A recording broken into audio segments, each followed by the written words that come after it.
Summer is in full swing, and whether you're heading to the beach, the mountains, or just putting on extra miles around town, make sure your vehicle's ready. Stop by Valvoline Instant Oil Change for a 15-minute drive-through oil change. Stay in your vehicle while trusted technicians change your oil, check your tires, lights, and essential fluids. No appointment needed. Valvoline Instant Oil Change, the easy choice for summer driving. Coupons at BayAreaOilChange.com.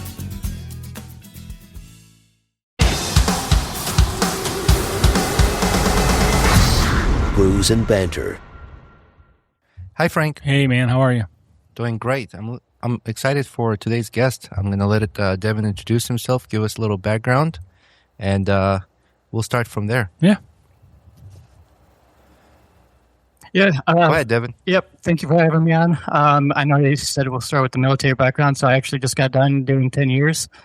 So I just got out about 4 weeks ago now. So, yep. Wow. Oh, okay. Congratulations, and thank you for your service. Absolutely. Yeah. What branch of military did you serve in?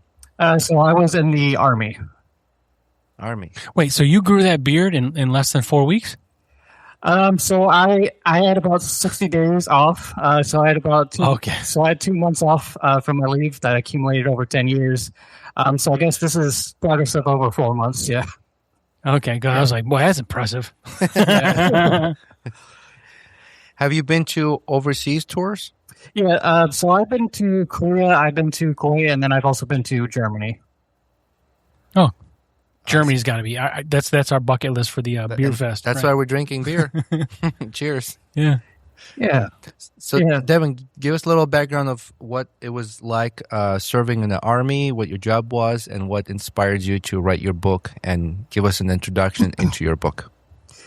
Yeah, I would say military was definitely a wealth experience for me for probably the first 5 years. I had a lot of things going on in the background. So, like, I guess before I get to my military career, and what kind of inspired the book was kind of when I look back on my background, I kind of looked at my story, and towards the end of writing the book, I kind of started to question, like, what are the odds of me coming out of this situation? And it ended up being like around 10 to 20% when I threw it into the computer of me turning my life around. And so what initially got me into the military was that I wasn't doing good in school. Like the previous year, when I was a junior, I ended up failing out of one of my courses. I believe it was honors geometry. And then my dad was kind of having issues with my attitude. He's like, I'm not paying for this. You're going to figure this out yourself. You're going to go get a job, everything like that. And he was pretty much like that on me for the entire summer until I found something. I started filling out resumes, but I would show him the pictures because I wasn't living with them. And then I would throw the resumes away because I was pretty rebellious at the time. And then from there, he got tired of my attitude. So he's like, have you ever considered joining the military? I'm like, sure. It gets him off my back. And then he ended up calling my bluff. He's like, okay, cool. He got his keys. Like, let's go see the recruiters right now. So I ended up going down there. Ended up liking what they said. And it was kind of a win-win situation. Because they're like, hey, we could pay for school. Because I didn't really have any plans. I was junior at this time. I didn't have any plans to go into college because, again, I was smart, but I kind of like slept in all my classes. At this point in life, I didn't really care for life. So I was kind of like just going in the motions. And so what the Army did, it ended up giving me like something to strive for. And it kind of gave me like a reason also to get out of my hometown. And to give like a brief background of like why I wasn't really caring for life at that time was that, I came from poverty. I also come from a city called like Rockford, Illinois. So it's like rated 5 out of 100 on the crime index, meaning like 95% of the United States is safer than Rockford, Illinois. I also grew up in poverty. So I went to like 7 different schools before I joined the military. I lived in 16 different places for the first 18 years of my life. So I also lived with like my mother and my father, 2 different aunts. I've lived with like grandparents. I lived with like friends of family and everything like that. I've lived in from like houses, apartment, trailers, farm, all the way down to like a motel. And so I had a very unstable upbringing. And then on top of that, my name is Devin Fish. So Fish was not a very good name to have like growing up. And then on top of that, I was the quiet kid. And then I was also like 120 pounds, like soaking wet. I'm still pretty skinny for my age and everything like that. So all those kind of like factors kind of like grew together to where it's like I pretty much became mute when I was pretty early on in life because of moving back and forth. I couldn't have like stable friends or anything like that. And so that kind of all accumulated, and then joining the military, I kind of had to get out of all those bad habits. And I kind of took some of them with me. And so those are kind of like some of the beginning factors. And then there's also like hardships to where when I was getting ready to join the military about a month away from basic training, I ended up coming home from school one day. It was a Friday evening. And then to summarize the story up, I ended up coming back home to a apartment complex full of police vehicles surrounding the apartment that I was in. And then went up to the apartment. They're like, hey, we're not going to allow you to go in this apartment. We don't want you seeing what's going on right now. We found out that my dad resisted arrest. So essentially what happened was that he had Fireball whiskey and cocaine in his system. And so that he pretty much exploded with a bunch of adrenaline in him. And then he pretty much completely destroyed that apartment complex. So he had to be tased, sedated, taken into the hospital. And that was kind of like my first experience right before I go to basic training. You know, I go to basic training for about a year. So I ended up going to basic training 3 different times. So this is like right after I'm going through the stuff with my father. So I went to basic training, failed out, wasn't good at rifle marksmanship. Went to the second basic training, passed that one, went to AIT. I was going to be a 68 Charlie, which is a nurse. I ended up failing out of that school about 5 weeks in because it was a 70% dropout rate. Didn't know that when I signed the contract. And then I also had a 6-year contract. So the Army had me for like another 5 years after that, just needed the Army because I failed out of the course. So I failed out of that, and then I became a Cavalry Scout, which is 19 Delta. And it's a combat MOS, and their training is linked with their basic training. So I then had to go back to basic training for the 3rd time. And then after that, I passed basic training again. I went to Fort Hood, Texas. I was 19 at the time, and then I got a phone call from my mother. Nothing extreme. It was, she just wanted to see how I was doing, and it was about 2 weeks from my birthday. You know, said I love you, said our goodbyes, and then I got a Red Cross message the next day, and they're like, hey, you need to come back to Illinois. Your mother's not doing so well. So what ended up happening with her is that she had a bad reaction to some of the medication she was on at the time, and it ended up frying her brain from the inside out. So at 19, I just discovered that it was going to be the last time I talked to my mother. Went to the hospital, and then I'm the eldest son, and the first decision I have to make is like, do you want to keep her on life support or do you want to let her go? So that decision was pretty much solely on me. I ended up deciding to let her go, but as I was making that decision with my aunt in the room, the nurse comes in, they're like, hey, there's nothing we can do. So heading to my first unit after all these events are happening in my life, I would just sit there and watch my mother die. And then, you know, fast forward to 2019, I ended up, at this point, I'm already hating life. You know, looking back on everything, I'm like, maybe it wasn't my parents, maybe it wasn't the Army, maybe it wasn't the schools, maybe it wasn't, you know, the city, and then all that accumulated into self-hatred. And so at this point, I ended up getting invested into the dating realm and the dating scene. I started downloading all the apps, doesn't go well. And from there, I end up, so throughout that entire year, I ended up getting blackmailed about 7 different times, and I was getting blackmailed for about a year straight, off and on from different people, because I ended up getting desperate on I was looking for something to love, but I couldn't really find it myself, so I looked for it in other people, but I didn't find any people, and so when I didn't find any people, I just kept getting worse and worse and worse, to where it's like, I knew these people were like scamming me, I knew they were like catfish and everything like that, but I got to the point where I didn't care, and I would just give them whatever they wanted. If they wanted money, I'd give them money. If they wanted photos, I'd give them photos. And what this ended up doing is eventually I got myself caught up into the worst scam you can get yourself into, which is the age scam, right? You start a conversation, they swap the ages, and then next day they call, they're like, hey, this person's in the hospital. We know you're in the military, so you can either help pay their hospital bills, or we're going to report you to police, we're going to report you to the military, we're going to come arrest you and everything like this. And then it was pretty much that conversation that kind of was the beginning of the book, and where the concept of the book comes from, which is answering the hard questions. And the first question I had to ask myself was like, do I want to die? And I kind of had to make that decision before I submitted myself to the hospital. And once I started making that decision, I started to turn my life around. It took about 2 or 3 years. And then once I turned my life around, that was kind of when it was placed in my head of like, maybe I have a story to tell. I didn't write anything on paper just yet. It took another 2 or 3 years for me to actually sit down and write the story. But that was overall why I ended up writing the story, because I looked at all these events and everything I had overcome. I looked at that 10 to 20%. I'm like, okay, well, maybe someone else is going through this situation. I can pass whatever I learned on to the next person. Mm-hmm. So that's a lot. That's quite a bit you went through. And you're still here, so thank you for that. Congratulations on battling that, Mm-hmm. and probably still battling, right? Yeah, not as bad as it used to be. When I look back on my life now, I used to see it as I'm like, I hate my life, I hate everything that's going on.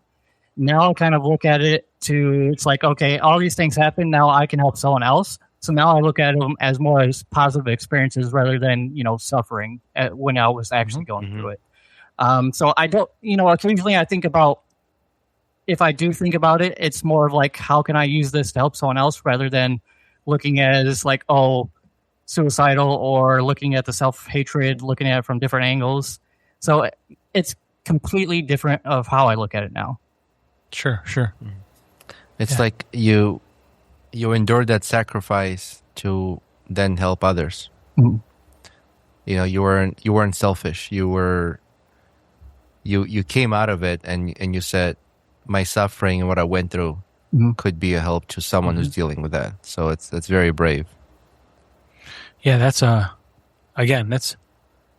I'm still processing like all that loss. Just, before 19, before you went to the basic training, but I can't imagine what that is like as a teenager. You're a teenager, right? So, yeah, the decisions you had to make. That's pretty tough, and I haven't had a chance to start your book yet, but I will. I'm just kind of curious now, talking to you. How much of that is highlighted in the book? Can you repeat that one more time? How much of what your early time before you checked yourself in the hospital and started to work on yourself, how much of that is in the book? So, like, how long did it take me to kind of change and get away from all the self-hatred and stuff like that? Like, how much of your life experience before that did you put in the book? Like, how detailed are you in the book about what you went through? Oh, how detailed am I? Okay, sorry about that. I think I lose my headphones or something to where it's like the sound keeps going in and out for me right now. Mm-hmm. But how detailed I get in the book, I get pretty detailed, especially when it comes to, I talked about, I briefly went through and said I got blackmailed several times. In the actual book, I talk about every single circumstance of when I got blackmailed, how it went down. And I get very explicit and very graphic with the details to where a lot of people, when they read the book, they're like, it's brutally honest and it will make you uncomfortable at times. And so I will talk about, some of the thoughts that were going through my head. I will talk about what I was going through with my body, what I was experiencing, what I did. So I try to be as detailed as possible. And the reason I say it in the book and why I wanted to be so detailed and why I wanted it to be explicit was I wanted to make the story real for the person. So I had to kind of essentially, now that I'm in a better state of mind, I had to kind of bring myself back to that point. I'm like, okay, what did I feel back then? And then I had to turn that into a book for the reader. And then and then I also order it differently to where it's like, okay, how can I use it to where they're reading this? And then how can I build the reader up from there and progress through the book? So you're literally an open book. Like the whole thing is you're not holding back. No. I absolutely do not hold back in the book at all. There were sections that I eventually cut because they were a little too harsh. Because there is a fine balance point between, okay, I'm going to give you the explicit details so that you can see where this is going to lead if you're in that same trail, and this is what you're going to go through if you keep going through it. But I also had to not be as harsh because if they're in the same situation I am and they're thinking about life and death, I have to ease kind of into that to where it's if I say, hey, do you want to die? Well, maybe someone's actually going to consider taking your life just from that one statement. And then I'm so this is the reason why I didn't take my life. And then how the book is actually structured is that you have the memoir sections where I'm like very explicit and I tell people about my life. And then there's kind of like the subsections to where I'm almost talking to the audience member. And then at the end of those sections, I also have a question for the reader so that they can kind of follow along. So it kind of eases the reader into the journey as they're going on it with me. That was very difficult stuff to put in a book. What was it like for you to, as you're writing this and you seeing it, you're putting this on paper, and reliving it, right? What it was like emotionally, and to kind of re-experience that, to bring that back out? So there were definitely difficult parts of the book when I had to rewrite it. I had to like drag my mind back in that hell. I'm like, okay, well, how can I use this to help them, and what is going too far? Because originally I didn't have the memoir sections in the book. That was actually a last minute edit.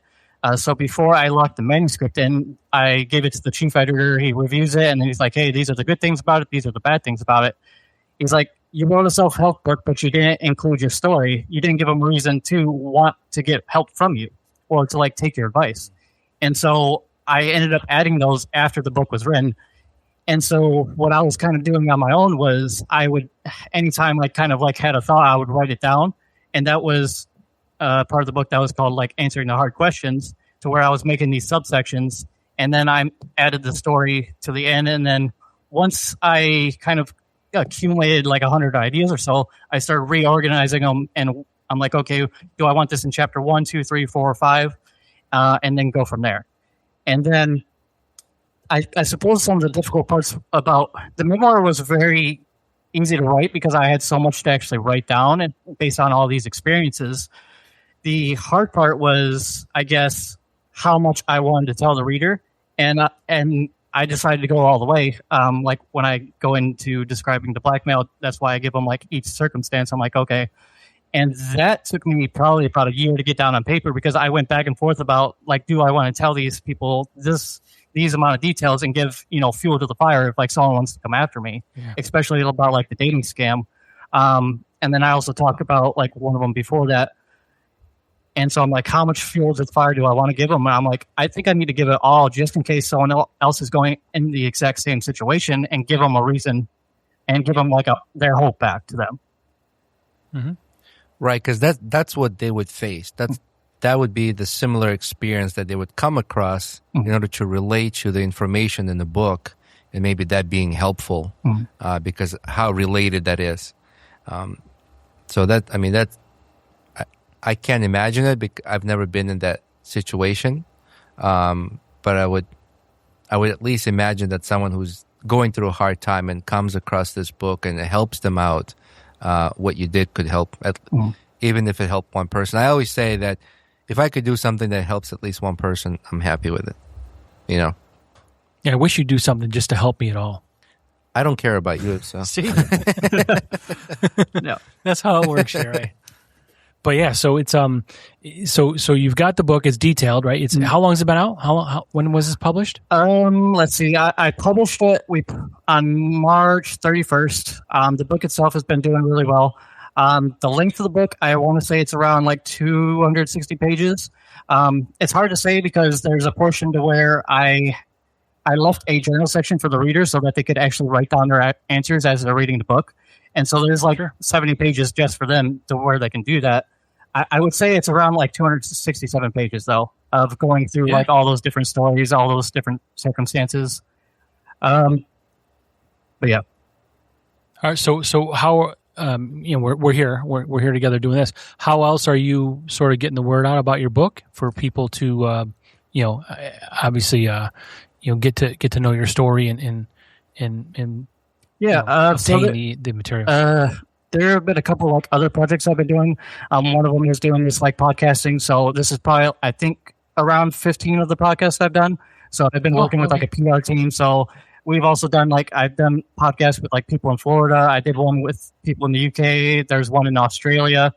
There's some that have been with other like law enforcement or like military. There's been some people where they're doctors. And so they kind of want to see like the experience and that.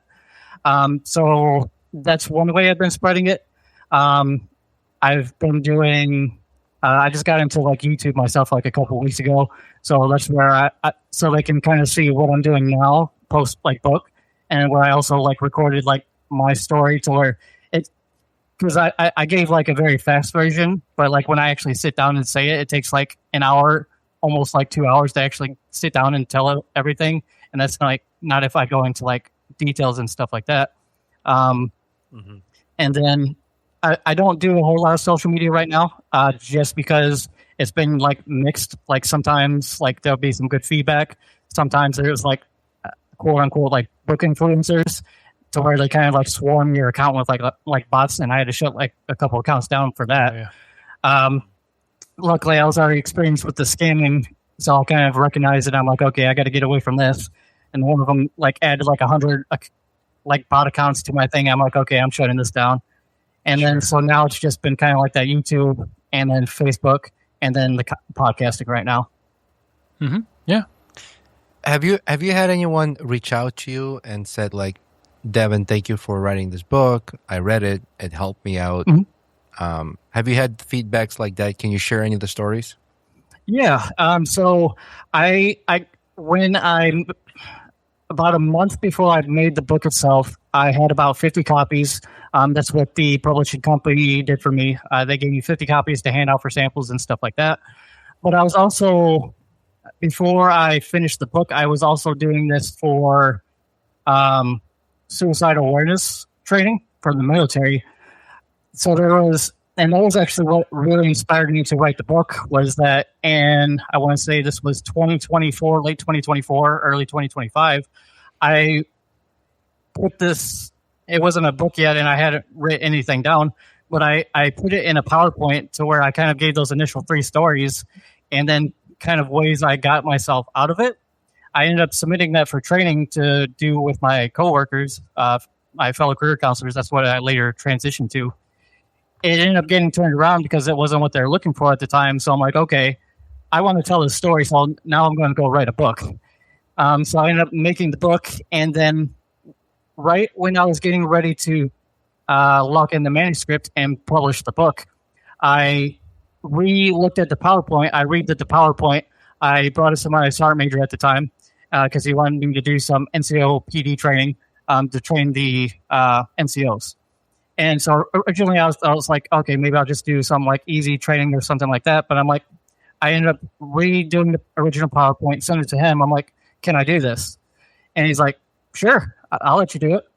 And then that training ended up getting canceled because it was only for like 20 or 30 people. And he's like, I'm going to have you do suicide awareness training, not for the NCOs. I want you to do it for the entire battalion now. So the first time I got to present it was actually in front of about 200 or 300 people. And that was before the book came out itself. And the initial thing I kind of heard when I got done with doing that speaking was that they're like, it was very courageous because they're like, not many people would actually want to sit down and tell that kind of story. And then the other part they're like, hey, thank you for telling the story because I've also gone through similar circumstances. And so kind of what that kind of showed me, and I ended up adding it to the book before we locked it in, was that, you know, it's a story people want to hear. It's just no one wants to be the first one to actually sit down and tell the story itself. Sure. Yeah, that happens a lot, I think. It takes courage to do that too. I mean, who wants to talk about you often see people talk about the success in their lives. They don't really share the failures and struggles, you know? So that takes courage to do it, in my opinion. Yeah, I mean, so is there more coming from you?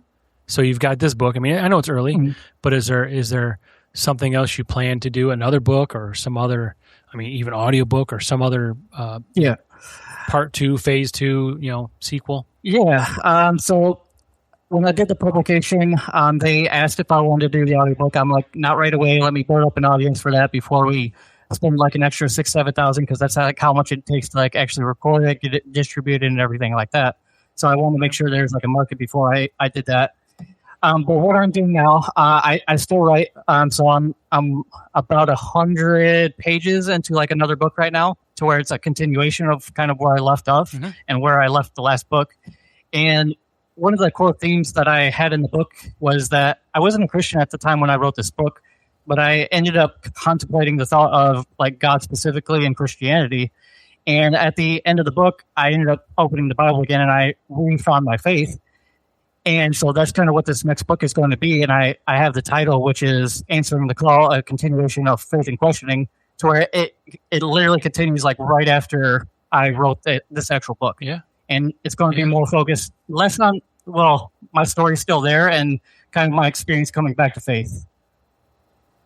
Well, what turned you back to faith? So I guess what initially brought me back to faith is the contemplation of like suffering.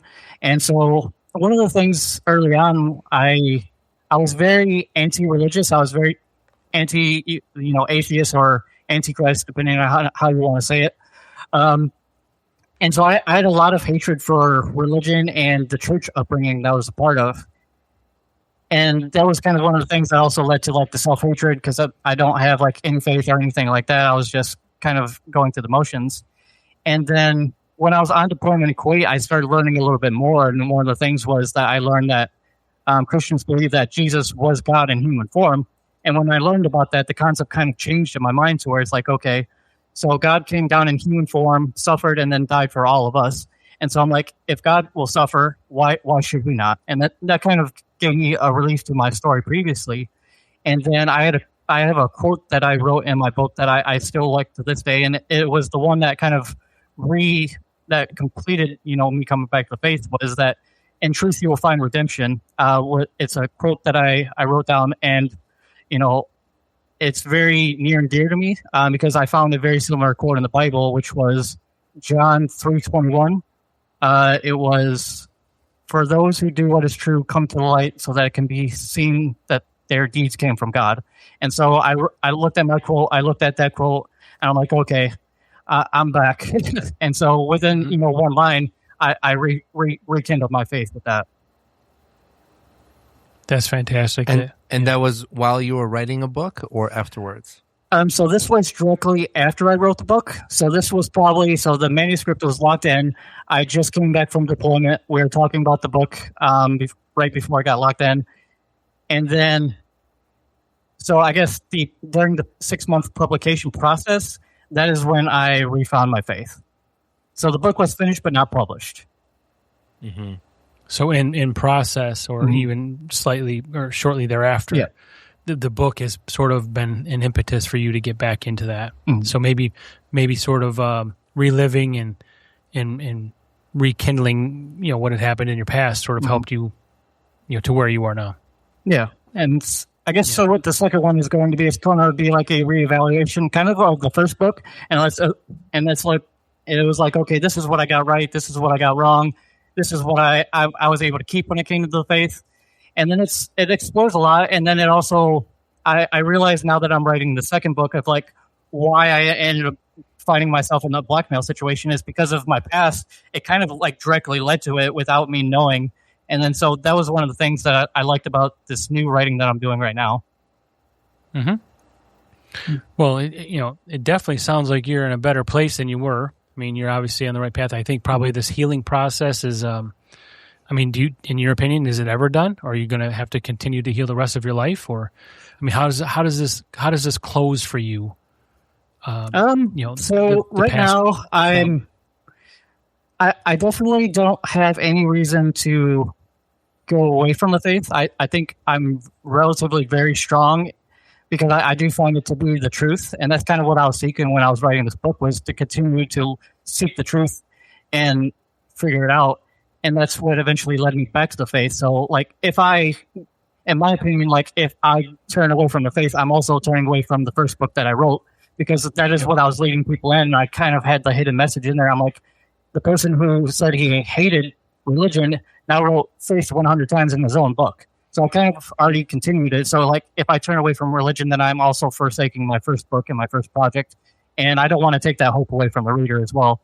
So that is one of the reasons that I keep going, even though coming back to faith was very difficult for me, because I had to rethink a lot about what I actually wrote. And I'm having to like change my entire life again around the religion. And I'm continuously asking questions. And that's kind of what the YouTube channel is like. Right now, I started like at a Baptist church. Then I went to Anglican Church, and now I'm looking at like Orthodoxy and like Catholicism, because I'm trying to figure out what is the truth and where was the church and everything like that. And so that's kind of been a big thing I've been looking into right now, is like figuring out where to go next. And so, can you share what your YouTube channel is so people can kind of subscribe to that? Yeah. And links on how to obtain your book and stuff? Yeah. So the YouTube channel itself is the same as the title of the book. It is Answering the Hard Questions, and it does have a picture of the cover on the YouTube channel as well. It's pretty small right now. I think there's only like 10 people. I've been doing it for like a week or two now, so just starting up. Mm-hmm. I also have my book in there. In the link of that YouTube, I also have my social media if people want to follow me on social media or ask me like questions themselves. As far as the book, you can pretty much get it on any online store right now. So I've seen it on like Barnes & Noble. I've seen it like on Kindle. I've seen it like on ebook. I've seen it like in online stores, Goodreads. I've had a couple.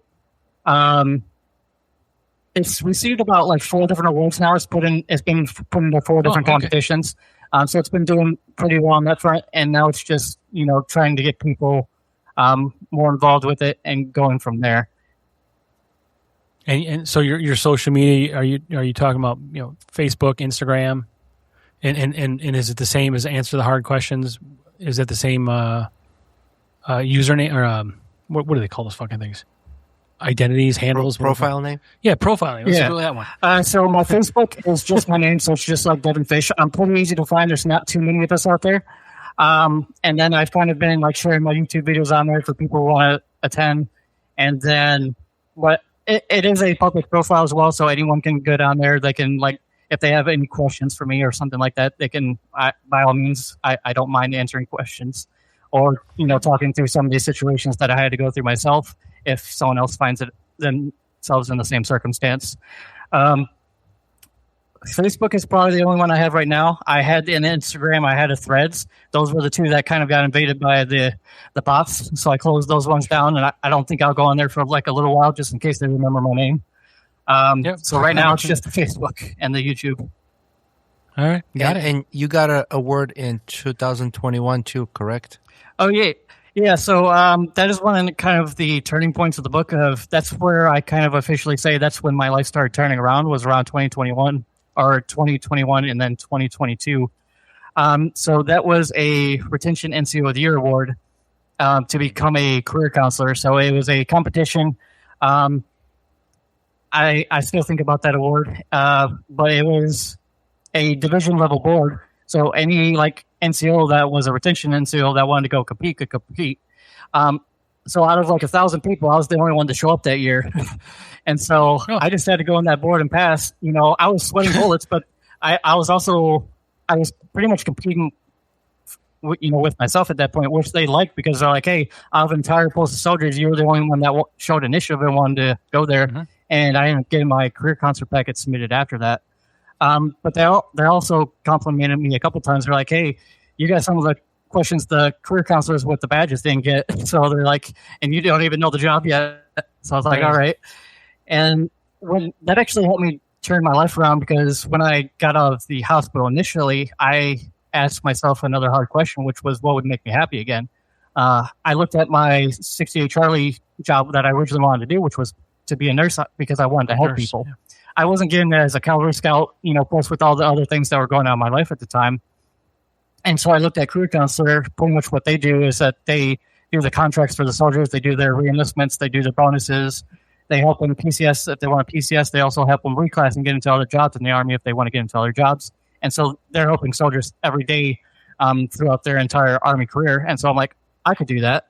And so I kind of used that as a goal to where anytime I got back to those, whether it was like suicidal ideations or if it was like the dating websites that I was going through or the self-hatred, I would kind of like look at the goal of becoming a career counselor. And that kind of helped me keep my mind on something more positive rather than what was going on in my life at that time. And then from there, what also helped me about becoming a career counselor was that I had to change who I was as a person. Because at that time, I didn't really like people. I was new, and I didn't like the Army. I hated the Army before that, based on everything that was going on. And so I'm like, at as a career counselor, you have to be the advocate because I'm like, hey, sign this contract and stay in the military. So I'm the recruiter for the military that's working with the soldiers that already know what's going on. So I have to be an advocate. I actually have to like the Army. And then on top of that, I was pretty much mute. And so I had to go around and talk to random people every day. I'm like, hey, do you want to talk about your Army career? So that helped me like change as a person just by making that goal itself. Well, it sounds like that award, like you said, has been a turning point in your life. So, and thank you everything you're doing. Yeah, congratulations. Congratulate, and thank you for helping other soldiers who are also struggling. I know it's a big deal. Correct the number for me if I'm wrong. Is it 22 soldiers per day that take their life, or 24? Broke up again. Is it 22 or 24 soldiers per day that take their life? Is that the stat? Ooh, that one I don't know. I do know the rates are pretty high up there. I know when it comes to the suicide rates, we lose more people to suicide than we do wars now. And that is a horrendous stat to actually consider. I don't know the number, but I do know that fact that we've lost more people to suicide than war. And so thank you for helping reduce that number. Whatever you're doing, it's appreciated. And, you know, I have a brother who served in the Marines for 8 years, so you know, I know I understand the struggle with what he's been through. Just being by his side and helping with what I can. So we will include a link in the description for your book, your social media. Anything else you would like to add in to close this, and what you would like us to add in the description as well? Yeah, I guess it goes back to the quote that I referenced earlier, which is, "In truth, you will find redemption." So I would just ask people to continue to follow the truth and not, you know, based on what is going on in your life currently, but to kind of like look past what you're going through, regardless if it's suffering, and kind of ask yourself, how can I help someone else by going through this suffering? And that's kind of how I look at life right now. It's like anything that I go through is just another lesson that I can pass on to someone else and help them in their journey. And certainly, when the next book's completed, if you're willing, you're welcome back to talk about that as well. Oh, absolutely. You know, I always love telling the story, and I love having new conversations. So there'll be plenty of conversations when the new one comes out. Perfect. Sounds good. Thank you, Devin. You fought two battles. You fought your personal battle and battles in the military, and we really appreciate that. Yeah. And it was very nice meeting you and having this discussion. Yeah. Thank you for having me. Thank you. Thank you, Devin. Bye-bye.